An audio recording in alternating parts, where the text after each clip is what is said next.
Whispers from the Brighter World, Beloved Master, Revered Babuji Maharaj, Wednesday, July 14, 1999, 8 am.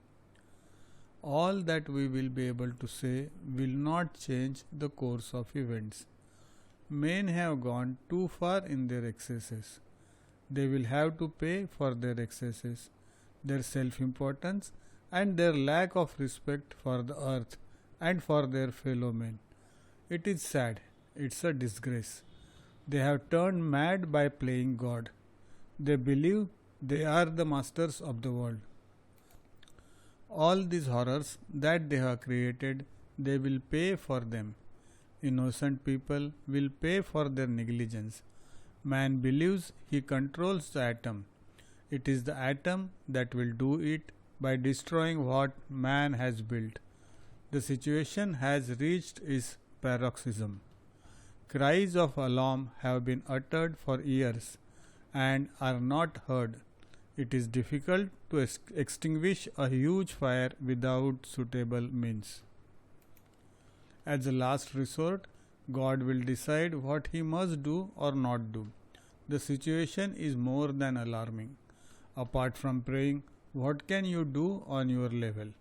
Notice the human foolishness guided by a monstrous ego.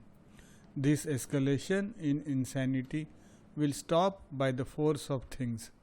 Your decadent festivals aimed to celebrate organized murders are quite useless. You should become sensitive to the terrible situation in the offing. In the more or less long term, the organizers of all these preposterous acts will pay for having dared deliberately to endanger the future of the planet. Babuji. Wednesday, July 14, 1999, 10 am. My child, the message of hope comes from all these souls advancing towards the light, and that are light-like. They are seriously antagonistic to the evil gnawing at the earth. These luminous points can counterbalance the evil, and they can help to a certain extent. The destiny of the earth, like that of men, must be achieved. That is the way it goes. Don't become alarmed too much. Don't panic for the moment. Let us see how it turns out. There is nothing you can do about it. Pray for the people responsible for this catastrophic situation. They will not necessarily pay for their blunders on this earth, but these blunders will follow them. Creation is so beautiful, from the infinitely great to the infinitely small. There is such perfection in everything.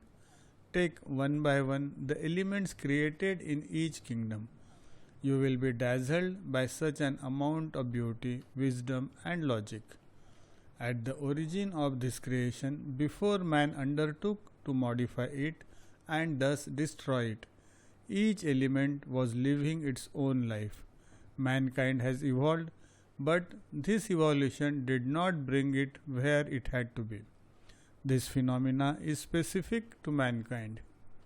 The other kingdoms also undergo its, that is, mankind's excesses and arrogance. The evolution has not taken place in the right direction for the good of humanity. We repeat it, only spirituality will save the world. Babuji.